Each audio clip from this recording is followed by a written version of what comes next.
welcome back to the show. Now, we've been having a few complaints on this show that there's not enough hard-hitting current affairs. So what we'd like to do is put a mini show within the show. Ladies and gentlemen, this is the first ever 8:51 PM project.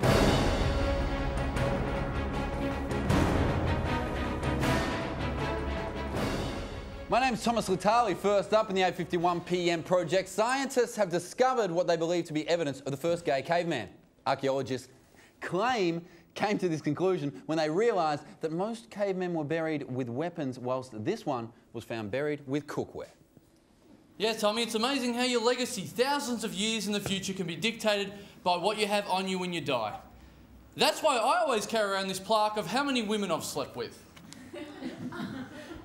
That's a great tip, Colin. That is why I'm totally going to get rid of this plaque of how many times I went to bed this year.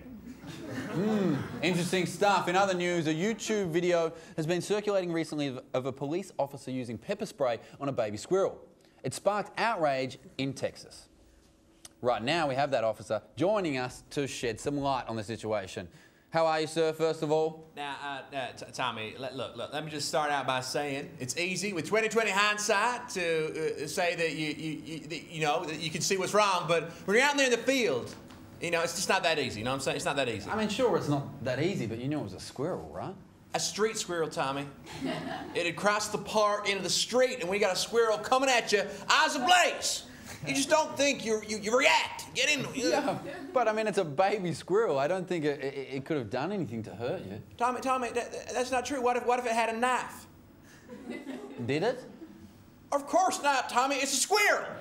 Where's it gonna get a knife from? Yeah, you're embarrassing yourself, okay? Okay, well, was the squirrel okay? I'm not sure, Tommy. After I put the SWAT team into his house in a nearby tree, it got pretty messy, so... Okay, you don't think sending a SWAT team was a bit extreme? To be fair, I could have called in just 4 SWAT officers instead of the 12, but most of the guys were just standing around, well, all of them, actually. Okay, well, thanks for keeping our streets safe, officer. To take us out, it's time for the weather forecast. Nick, what do you got? Good evening, Tommy. It will be a smashing week for us, these clear and sunny skies going all the way until Sunday. Are you sure? I mean, we're halfway through April and it wasn't clear and sunny today. I know. Perfect weather to wander down to the outdoor exhibit at the National Gallery of the Philippines and grab a paella from one of the street merchants. Nick, we're looking for the weather for Melbourne. Sounds like you've given us the weather for Manila. Ole, señor tacos. Thanks for filling us in. That's all we have time for. Till next week, that's been the 8:51 PM project.